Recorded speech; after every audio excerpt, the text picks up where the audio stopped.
Vector T13 आपके साथ है। इस वीडियो में हम वेक्टर T13 टेक्नोलॉजीज के नए उत्पाद का विश्लेषण करेंगे, एक वर्चुअल एंटी डिटेक्ट राउटर। ये परियोजना गिटहब पर है, इसका कोड ओपन सोर्स है।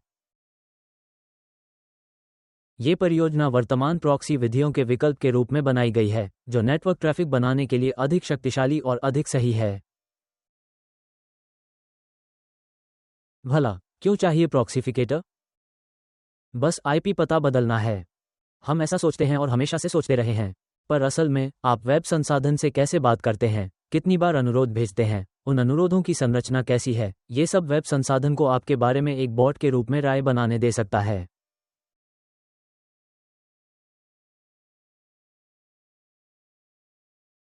दिलचस्प बात यह है कि कई उपयोगकर्ता सोचते हैं कि सबसे बड़ी समस्या यह है कि वे एंटी फ्रॉड सिस्टम को बाईपास नहीं कर सकते, जबकि वास्तव में वे अभी तक एंटी बॉट सिस्टम को भी बाईपास नहीं कर सकते, जो बस उनके डिवाइस पर भरोसा नहीं करता क्योंकि वे उदाहरण के लिए एक अच्छी प्रॉक्सिफिकेशन प्रणाली का उपयोग नहीं कर रहे हैं।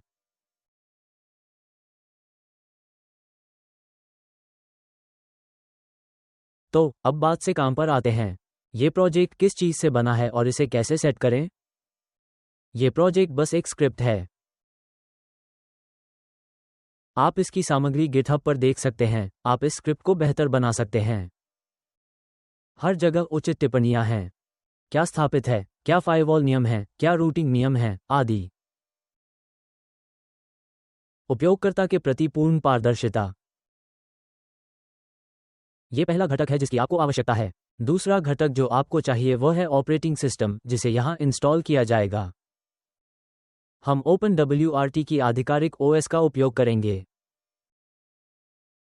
OpenWRT या OpenWRT हमारे भौतिक राउटरों के लिए फर्मवेयर हैं, जो ऐसी नई सुविधाएं प्रदान करते हैं जो सामान्य उपयोगकर्ताओं के लिए अनुपलब्ध या अनावश्यक हैं।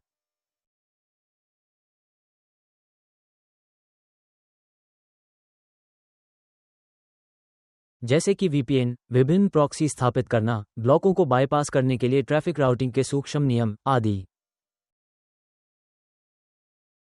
हमारी गाइड और वीडियो में हम OpenWRT 24.10.4 का उपयोग करेंगे।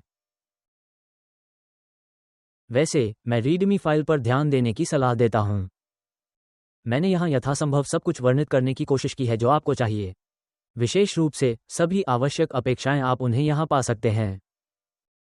और इस परियोजना का पूर्ण विस्तृत विवरण। तो इंस्टॉलेशन के दौरान हम अपनी इच्छित OS देखते हैं। और यहां मैं तुरंत पहले जाल पर ध्यान देना चाहता हूं। यदि हम इस लिंक पर क्लिक करते हैं तो हमारे सामने विभिन्न राउटर चिपसेट के लिए बहुत सारे संस्करण होंगे। मैं सलाह देता हूं कि हम x86_64 वाला संस्करण चुनें। और यहां शीर्ष पर है जेनेरिक ext4 संयुक्त EFI। तो आप ये नाम रीडमी फाइल में पा सकते हैं। तो हमारे पास स्क्रिप्ट है। ऑपरेटिंग सिस्टम मतलब उसका इमेज हमारे कंप्यूटर पर पहले ही डाउनलोड हो चुका है और हमें कुछ और चीज़ों की ज़रूरत होगी। हमें उस संसाधन की आवश्यकता होगी जिसे हम इस वर्चुअल राउटर में बदल देंगे। खासकर हम VPS उपयोग करेंगे। हमें VPS चाहिए ताकि हम इसे अपने और आवश्यक वेब संसाधन के बीच मध्यवर्ती बिंदु बना सकें। VPS के चयन को लेकर मैं दो दिलचस्प बातों पर आपका ध्यान दिलाना चाहूँगा। पहला बिंदु, मैं सलाह देता हूं कि आप उसी देश का VPS चुनें जहां से आप काम करने वाले हैं। यानी जैसे आप काम कर रहे हैं, मान लीजिए अमेज़न USA पर काम करना चाहते हैं। इसलिए मंगोलिया या उत्तर कोरिया में VPS चुनना आपके लिए बहुत सही नहीं होगा। ठीक वैसे ही VPS USA चुनना जब आप जापान के अमेज़न जैसे किसी और काम के लिए काम करना चाहें, वह भी पूरी तरह सही नहीं होगा। यदि आप ऐसा VPS चुनते हैं जो उस देश में हमारे लिए वर्चुअल राउटर के रूप में काम करेगा जहां आप काम करेंगे, तो आपको कम लेटेंसी, घबराहट और निश्चित रूप से बढ़ी हुई गति जैसे अतिरिक्त लाभ मिल सकते हैं, जिसे हमें नहीं भूलना चाहिए, क्योंकि आजकल काम की गति बहुत महत्वपूर्ण है।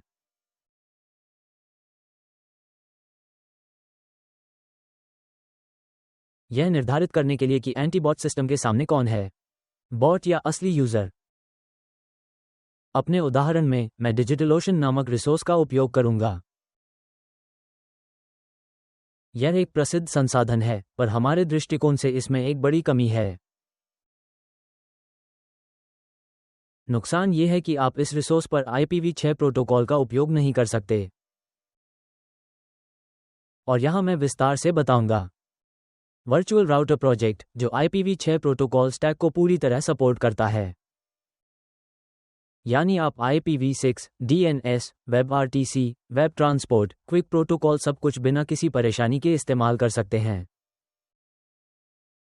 लेकिन दुर्भाग्यवश डिजिटल ओशन हमें यह सुविधा नहीं देता, क्योंकि हम एक कस्टम ऑपरेटिंग सिस्टम का उपयोग करेंगे, न कि उसके संग्रह में से कोई एक। इस मामले में मैं डिजिटल ओशन को एक सामान्य उदाहरण के रूप में चुन रहा हूं, क्योंकि इसके साथ काम करना और इसे दिखाना बहुत आसान है। आप ये सब कुछ ऐसे होस्टिंग पर दोहरा सकते हैं जो कस्टम ऑपरेटिंग सिस्टम में IPv6 प्रोटोकॉल का समर्थन करते हों। तो आइए ड्रॉपलेट बनाने से शुरू करते हैं। हमें सबसे पहले एक ड्रॉपलेट चुनना होगा या VPS बनाना होगा, जो आपके द्वारा उपयोग की जा रही सेवा के सिंटैक्स पर निर्भर करेगा। मैं डिजिटलओशन पर ड्रॉपलेट बनाना दिखाऊंगा, क्योंकि यह सबसे जानकारीपूर्ण है। इस मामले में ड्रॉपलेट एक VPS सर्वर होगा। जब आप अपना कस्टम OS इमेज अपलोड करते हैं, तो आप इसे किसी विशेष डेटा सेंटर में अपलोड करते हैं। तो मेरे मामले में मैं न्यूयॉर्क डेटा केंद्र नंबर 3 चुनूंगा, जो यहां तदनुसार सूचीबद्ध है। थोड़ा नीचे मैं ऑपरेटिंग सिस्टम के चुनाव में जाता हूं, कस्टम इमेज चुनता हूं, और मेरे पास यहां कुछ इमेज हैं। SS router image, MikroTik image और OpenWRT इमेज। ये रहा, ये चित्र मैंने अपलोड किए हैं। दोबारा कह रहा हूं, ये पहले इस सेवा में नहीं थे। मैं अपनी कस्टम इमेज और फिर प्रोसेसर चुनता हूं। और डिजिटल ओशन को एक उत्कृष्ट उदाहरण मानते हुए, मैं आपका ध्यान उसी सुविधा पर केंद्रित करना चाहूंगा जिसका सामना आपको अन्य VPS सेवा प्रदाताओं के साथ काम करते हुए भी करना पड़ सकता है। दरअसल, आपके द्वारा चुने गए इंस्टेंस के आधार पर आपको अलग अलग इंटरनेट कनेक्शन गति मिल सकती है। एक उदाहरण दूं, अगर हम सबसे सस्ता $4 प्रति माह वाला इंस्टेंस चुनें, तो हमें केवल 100 मेगाबिट का नेटवर्क मिलेगा, यानी 100 मेगाबिट का चैनल।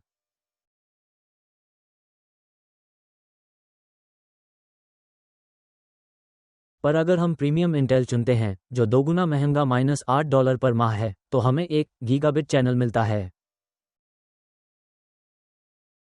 आगे एक और ज़रूरी बात है।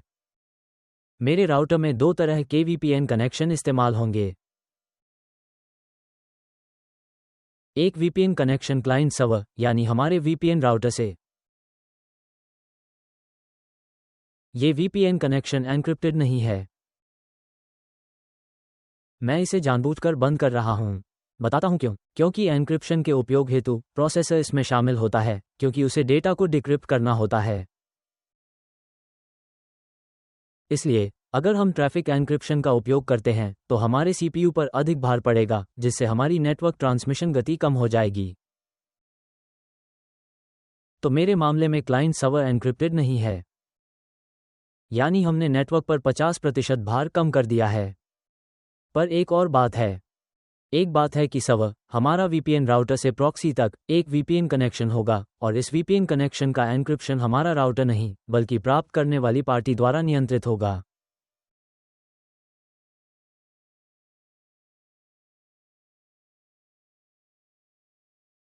और यहाँ पहले से ही एन्क्रिप्शन हो सकता है, जो आपके प्रोसेसर पर एक भार होगा। तो मैं इस पर ध्यान देने की सलाह देता हूं, और यदि संभव हो तो अपने प्रॉक्सी सेवा प्रदाता से एन्क्रिप्शन बंद करने के लिए बात करें।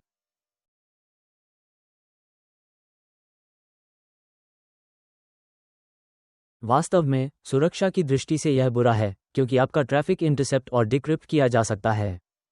लेकिन मुझे लगता है, अगर आपके पास बहुत सारे दुश्मन नहीं हैं जो ये जानना चाहते हैं कि आप अमेज़न पर क्या खरीद रहे हैं, तो अनावश्यक संसाधन खर्च करने का कोई मतलब नहीं है। तो अपने कनेक्शन की गति का त्याग करने के लिए, इसलिए हम प्रीमियम इंटेल चुनते हैं। मैं हमेशा चुनता हूं, जैसे 2 GB 1 CPU या 2 GB 2 CPU। इस मामले में ये पूरी तरह इस पर निर्भर करता है कि आप किस विशिष्ट VPS सेवा का उपयोग कर रहे हैं। कीमतें बिल्कुल अलग अलग मिल सकती हैं। जो दूसरों से थोड़े अधिक होशियार हैं, उनके लिए गूगल जैसे सेवाओं पर सशुल्क VPS बिल्कुल मुफ्त ढूंढना कोई मुश्किल काम नहीं होगा।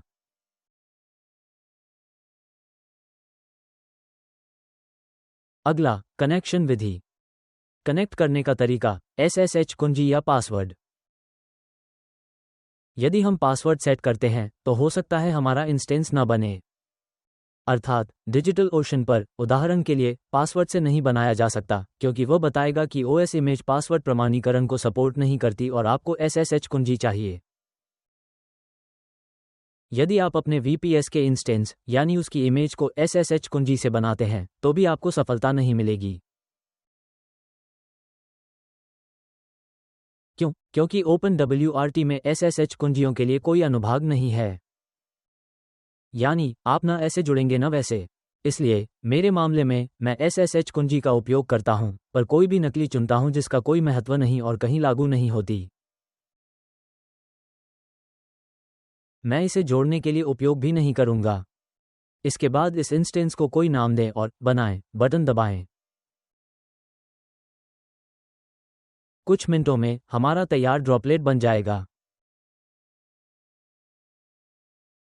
तो हमारा ड्रॉपलेट सफलतापूर्वक बन गया है। हम ऊपर उसके पैरामीटर देखते हैं। हम तदनुसार स्थापित डेटा सेंटर, उसका नाम और ऑपरेटिंग सिस्टम भी देखते हैं, इस मामले में OS OpenWRT।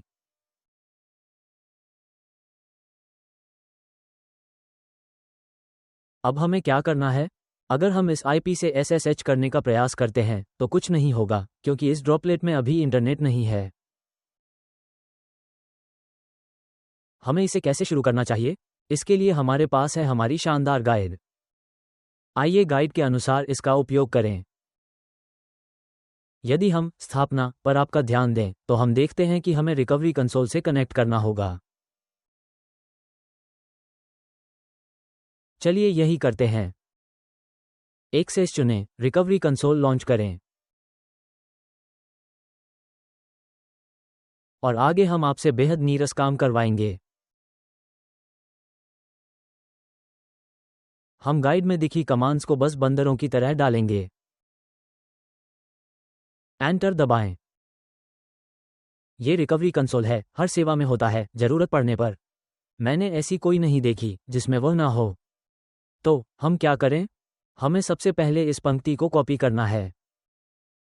मैं दोहराता हूं, उन कूल हैकर्स के लिए जो यह वीडियो देख सकते हैं, मैं इस वीडियो में आप पर ध्यान केंद्रित नहीं कर रहा हूं, क्योंकि आप निश्चित रूप से ये सब स्वयं कर सकते थे, बल्कि मैं उन लोगों पर ध्यान केंद्रित कर रहा हूं जो शायद पहली बार शेल विंडो देख रहे हैं।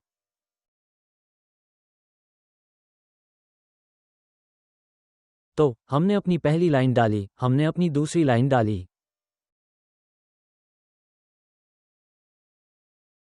अगर आपका दाहिना माउस बटन काम न करे तो कंट्रोल व से पेस्ट करें। और हमारी तीसरी पंक्ति डाली। आखिरकार इंटरनेट ठीक कर रहे हैं। हाँ, इंटरनेट हमने उठा लिया है। हम इस स्तर पर SSH से जुड़ सकते हैं, लेकिन हमारे पास पासवर्ड नहीं है, इसलिए हम बिना पासवर्ड के लॉग इन कर सकते हैं। पर मैं इसे तुरंत लगाने की सलाह देता हूं। मैं समझाता हूं क्यों। क्योंकि VPS तक पहुंच के लिए लगातार स्कैन किए जाते हैं। जितनी जल्दी पासवर्ड सेट करेंगे उतना सुरक्षित होगा। मैं अभी पासवर्ड वेक्टर T13 सेट करूंगा। आगे बता दूं, यहां 20 अंकीय पासवर्ड का उपयोग करना इस स्तर पर ज्यादा अर्थ नहीं रखता। क्यों? क्योंकि आगे इस पासवर्ड का उपयोग एडमिन कंसोल में एक्सेस के लिए होगा। तो अब हमने अपने VPS का पासवर्ड वेक्टर 13 सेट कर दिया है और कनेक्ट करने का प्रयास करेंगे। हम पटी सॉफ्टवेयर का उपयोग क्यों करेंगे? आप किसी भी अन्य का उपयोग कर सकते हैं। स्वीकार करते हैं। प्रमाणपत्र के खतरे से हम रूट लॉगिन और पासवर्ड वेक्टर 13 दर्ज करते हैं।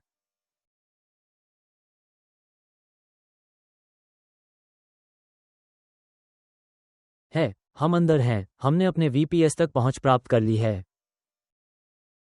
अभी हम आपातकालीन विंडो व आपातकालीन कंसोल विंडो बंद कर सकते हैं। अब हम सिर्फ अपना पट्टी इस्तेमाल करेंगे।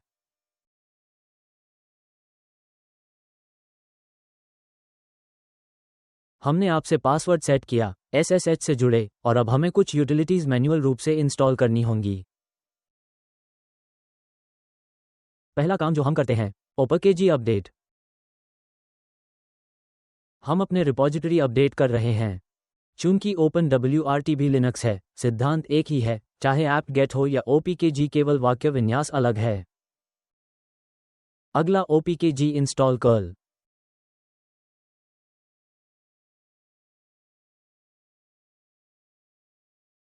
पहली अतिरिक्त उपयोगिता स्थापित कर रहे हैं, वो स्थापित हो गई। फिर OPKG इंस्टॉल wget।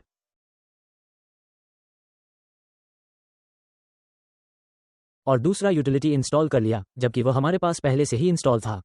अब हम आगे बढ़ते हैं, हमारा सर्वर काम करने के लिए तैयार है, 1 मिनट के लिए। अब हम 5वें बिंदु पर आते हैं।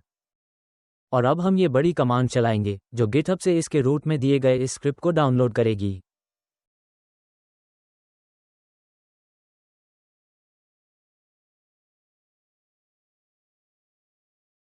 हम बिंदु 5 पर लौटते हैं। हमारी कमांड को शेल में कॉपी करें। लोड सफलतापूर्वक पूरा हुआ। तो अभी अगर हम ls कमांड डालते हैं तो हमें हमारी स्क्रिप्ट दिख जाएगी, जो सर्वर पर है। अगला, हमें इस स्क्रिप्ट का मालिक सेट करना है और इसे शुरू करना है।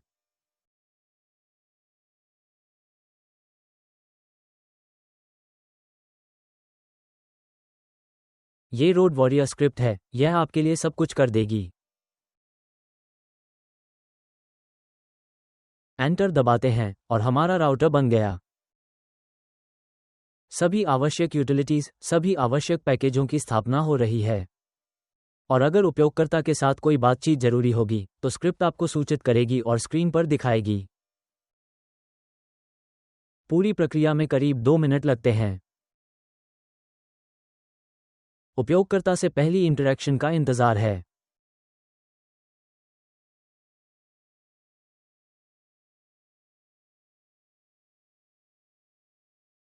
सभी आवश्यक पैकेज स्वचालित मोड में स्थापित होते हैं। उनमें से अधिकांश हॉट कोड नहीं हैं, इसलिए अपडेट होने पर वे स्वतः अपडेट हो जाएंगे।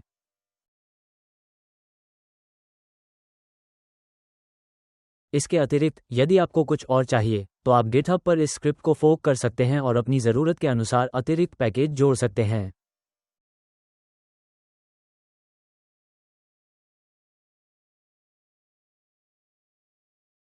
अभी भाषा पैक इंस्टॉल हो रहे हैं। ये राउटर अभी अंग्रेजी, रूसी, चीनी, वियतनामी और स्पेनिश भाषाओं में उपलब्ध है। तो उपयोगकर्ता के साथ पहला इंटरैक्शन पासवर्ड दर्ज करना है। हम कोई कस्टम पासवर्ड डाल सकते हैं या एंटर दबाकर डिफ़ॉल्ट पासवर्ड रख सकते हैं। डिफ़ॉल्ट पासवर्ड वह है जो हमने आपातकालीन कंसोल में सेट किया था। मैंने वेक्टर T13 स्थापित किया। आप कोई और सेट कर सकते हैं। अभी मैं इसे नहीं बदलूंगा, इसलिए बस एंटर दबाऊंगा। आगे और स्थापना होती है। पासवॉल सॉफ्टवेयर इस मामले में एक प्रॉक्सी क्लाइंट है।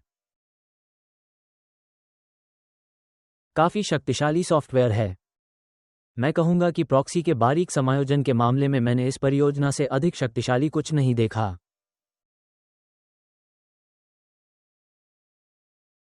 VPN के लिए हम OpenVPN प्रोजेक्ट इस्तेमाल करते हैं।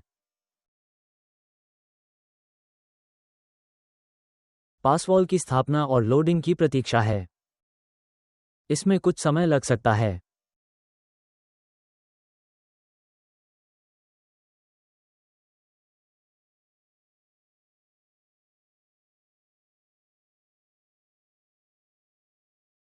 तो आगे क्या है? हमारे इनबाउंड VPN का कॉन्फ़िगरेशन। यह वो VPN है जिससे आप इस राउटर से कनेक्ट होंगे। पोर्ट डिफ़ॉल्ट रहने दें। ग्राहक का नाम ग्राहक 1, मैं उसे 33 से बदलूंगा, बस ऐसे ही। सबनेट छोड़ देते हैं, एंटर दबाएं। IPv6 सबनेट, ठीक वैसे ही एंटर दबाएं। और हमारा VPN अब बन गया है। इसके अतिरिक्त हमारे पास यहाँ एक छोटा मार्गदर्शक है जिसे आप देख सकते हैं। आप अपने वेब पैनल का पता देख सकते हैं। चलो अभी तुरंत इसे जांचते हैं। इस IP पते पर जाएं। याद रखें, ये हमारे इंस्टेंस का IP पता है।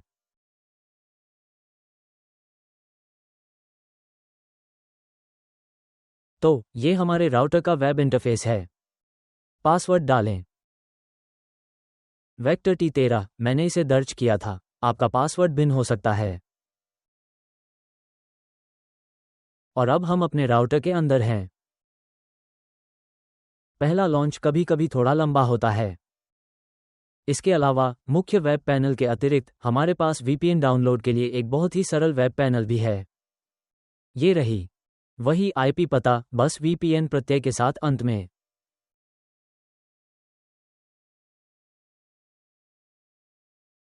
यह वेब पेज आपको अपना OpenVPN कॉन्फ़िग स्वचालित रूप से डाउनलोड करने देगा ताकि SSH, SFTP चालू करने और आपके वर्चुअल राउटर से कनेक्ट करने की आवश्यकता न हो। बस डाउनलोड 33 OVPN पर क्लिक करें। तो यहाँ OVPN फाइल अपलोड होगी। वेब पैनल को किस तरह की पहुंच चाहिए, इसकी जानकारी भी यहाँ है।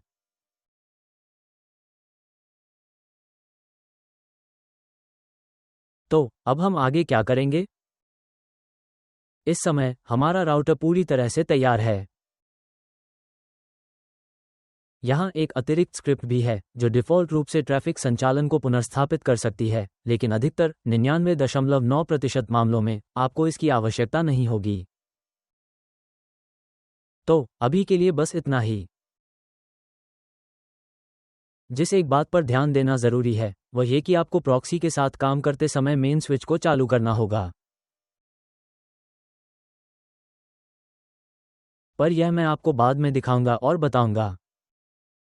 तो राउटर पूरी तरह तैयार है, हम इसे बंद कर सकते हैं। अब हमें इसकी ज़रूरत नहीं। बाकी के काम वेब पैनल में होंगे।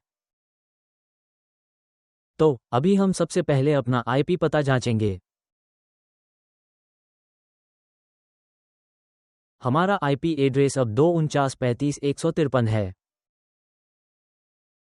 और हमारा काम ये जांचना है कि हमारा VPN कैसे काम करता है। तदनुसार मैं अब हमारे सर्वर से डाउनलोड की गई क्लाइंट फाइल से कनेक्ट करूंगा।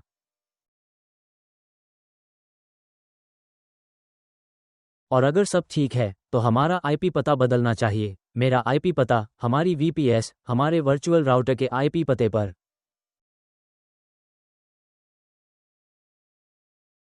कनेक्ट कर रहा हूं।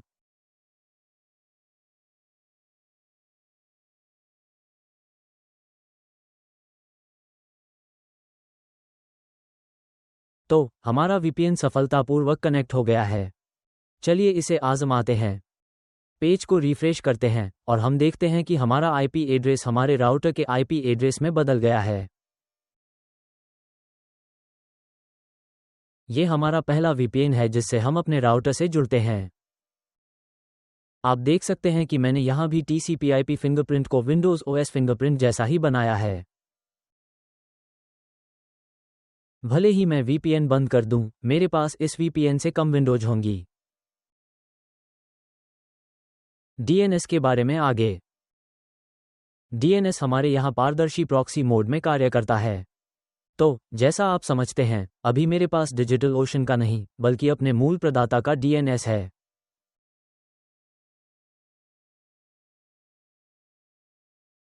जब आप VPN कनेक्ट करते हैं तो हम OpenDNS या Google DNS का उपयोग नहीं करते हैं। DNS अनुरोध पूरी तरह से प्रॉक्सी किए जाते हैं और प्राप्तकर्ता पक्ष द्वारा। जब आप प्रॉक्सी कनेक्ट करेंगे तो आपके पास प्रॉक्सी का DNS होगा। जब आप VPN कनेक्ट करेंगे तो आपके पास अपने VPN का DNS होगा। इस मामले में चूंकि आउटपुट डिजिटलोशन इंस्टेंस के माध्यम से है, DNS भी वैसा ही है। अब देखते हैं ये DNS हमारे राउटर में कहाँ है। पेज रिफ्रेश करें। अति महत्वपूर्ण है, हमारी वेब पृष्ठ का कार्य वह VPN मोड में भी समर्थित है। हम क्या देखते हैं? पहला वह है स्थिति, सिस्टम, सेवा, नेटवर्क, VPN। मैं सिस्टम अनुभाग, सिस्टम में जा रहा हूं और अंग्रेजी में बदल दूंगा।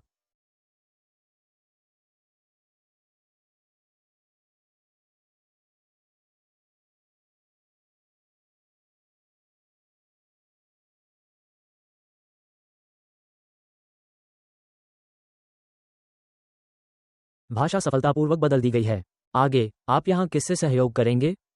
पहला सर्विसेज पासवर्ड टैब है। पासवर्ड टैब में हमारे पास यह मेन स्विच है जो T-प्रॉक्सी मोड में प्रॉक्सी के उपयोग की अनुमति देता है। हमें इसे स्थापित करना होगा यदि हम प्रॉक्सी का उपयोग करना चाहते हैं। हम यहां प्रॉक्सी कैसे डालें? नोड सूची पर स्विच करें। हाँ, वैसे यदि आप उत्सुक हैं तो आप यहां कनेक्शन की गति, पिंग और आवश्यक सेवाओं की उपलब्धता की जांच कर सकते हैं। नोड लिस्ट पर चलते हैं।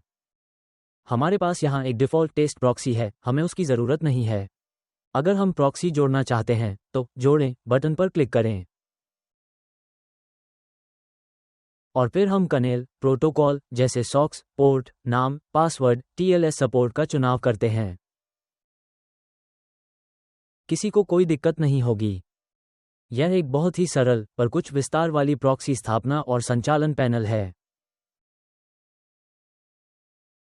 अगर आप चाहें तो अगले पाठ में मैं विभिन्न प्रकार के प्रॉक्सी की विस्तृत सेटिंग रिकॉर्ड कर सकता हूं। पर याद रहे, दुनिया की बेहतरीन प्रॉक्सी सेवा में अगर हम अभी प्रॉक्सी इस्तेमाल करते हैं तो मेरी हिस्ट्री में जाएं।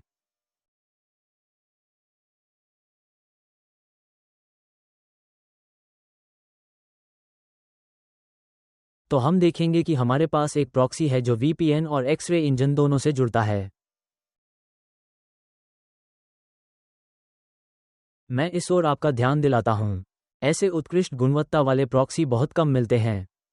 ये वास्तविक उपकरण हैं जो वास्तविक देशों में ठीक वही हैं जहां उनकी आवश्यकता है। तो हम वापस अपने राउटर पर आते हैं। आगे VPN टैब खोलें। चूंकि बहुत से कनेक्शन, बहुत से उपयोगकर्ता VPN का उपयोग पसंद करते हैं, तो हम VPN टैब पर जाएंगे। और यहां हमारे पास पहले से ही तैयार कॉन्फ़िगरेशन है। देखिए, RW कॉन्फ़िगरेशन ये सबसे नीचे है, यह अभी सक्रिय है और इसे किसी भी कीमत पर बंद न करें। RW config client server tunnel है। मतलब, अगर आप इसे अभी बंद कर देंगे तो आपका VPN गिर जाएगा। मैं अभी VPN पर हूं। मैं आपको अभी दिखा देता हूं, सिर्फ एहतियात के तौर पर। मेरा VPN चालू है। पर यहां VPN लगाने के बाद मुझे दोबारा जुड़ना होगा, जिस पर भी मैं आपका ध्यान दिलाता हूं। तो अब हमारा काम है इसमें एक अतिरिक्त कॉन्फ़िग फाइल जोड़ना। मैं US चुनूंगा और फिर फाइल सेलेक्शन दबाऊंगा, फिर मैं वो फाइल चुनूंगा जो मैंने डिटेक्ट एक्सपर्ट प्रॉक्सी के वेब रिसोर्स से OpenVPN लिंक से डाउनलोड की थी।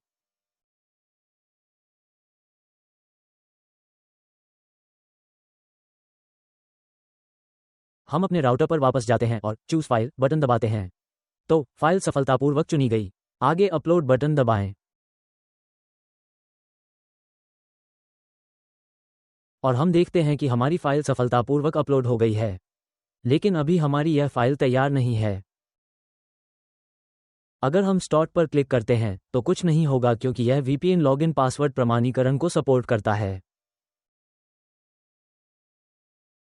तदनुसार, यदि आप लॉगिन और पासवर्ड प्रमाणीकरण का समर्थन करने वाले VPN के साथ काम करते हैं तो आपको एडिट बटन पर क्लिक करना होगा। और थोड़ा जादू।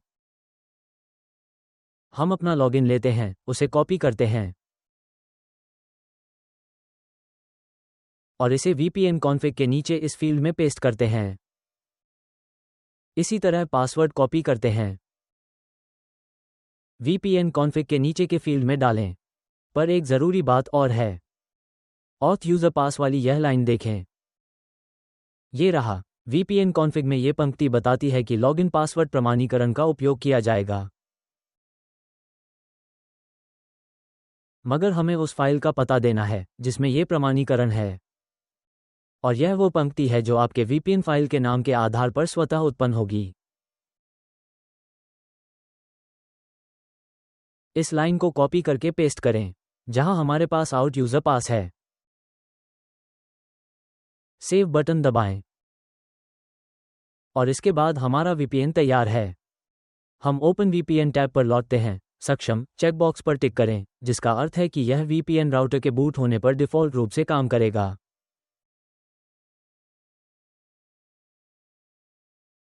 और स्टार्ट बटन दबाते हैं, जिसके बाद हम देखते हैं कि हमारे पास ऊपर दाहिने कोने में 5 बिना सेव किए बदलाव हैं। सहेजें और लागू करें दबाएं। कभी कभी VPN तुरंत नहीं जुड़ता, मतलब जैसे आपके अपने कंप्यूटर पर कभी 5 सेकंड लग सकते हैं और कभी 10 या 15 सेकंड। हमारे मामले में VPN अभी सफल कनेक्शन का संकेत दे रहा है। और आइए हम अपना IP एड्रेस जांचें। कुछ मामलों में सिस्टम अपडेट हो जाता है और आपका IP पता तुरंत बदल जाता है। अन्यथा आपको अपने VPN से डिस्कनेक्ट करके फिर से कनेक्ट करना होगा। चलिए अपना पेज अपडेट करें।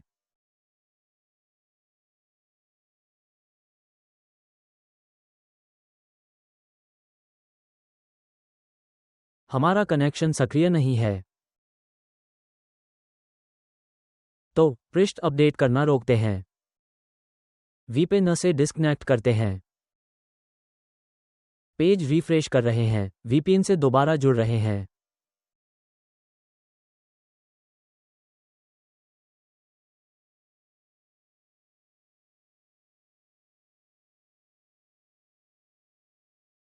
जिसके बाद हम अपना पेज फिर से रिफ्रेश करते हैं।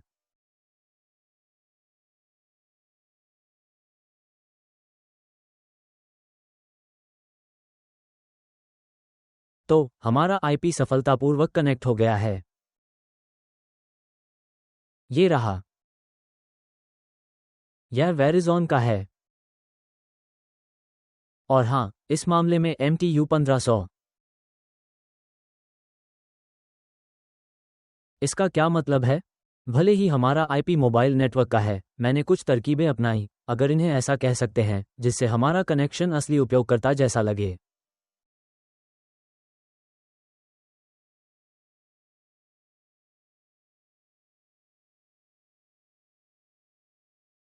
तो हम देख सकते हैं कि ज़ाडेक्स टेस्ट का उपयोग करने पर भी विंडोज ऑपरेटिंग सिस्टम के उपयोग का हमारा गुणांक 55% है और MTU 1500 है।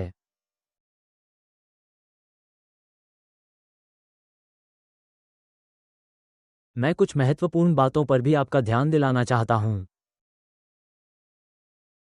पहला बिंदु, इस मामले में हमारा MTU 1500 क्यों है, जबकि मेरे इंटरनेट चैनल पर वास्तविक MTU केवल 1420 है। बात यह है कि सर्वर पर उपयोगकर्ता फिंगरप्रिंट बदलने के लिए कई दिलचस्प मैकेनिज्म लागू होते हैं। इस मामले में हमारे पास अभी भी TTL के साथ एक छोटी सी खामी है, लेकिन अगले संस्करणों में, क्योंकि यह अल्फा संस्करण है, हम सब कुछ ठीक कर देंगे और 100% वास्तविक उपयोगकर्ता से मेल खाएंगे।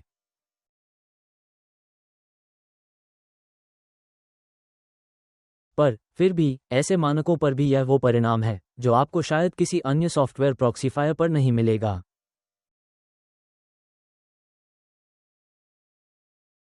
आप क्या सोचते हैं? ये सब वेक्टर T13 टेक्नोलॉजीज के गिटहब वेब संसाधन पर पूरी तरह से सार्वजनिक रूप से उपलब्ध है।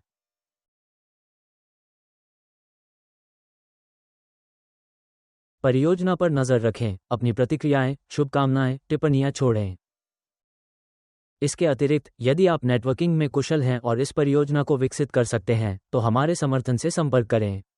हम आपके साथ पारस्परिक रूप से लाभप्रद वित्तीय सहयोग शुरू कर सकते हैं, क्योंकि इस परियोजना का समर्थन हमारे हितों के दायरे में आता है।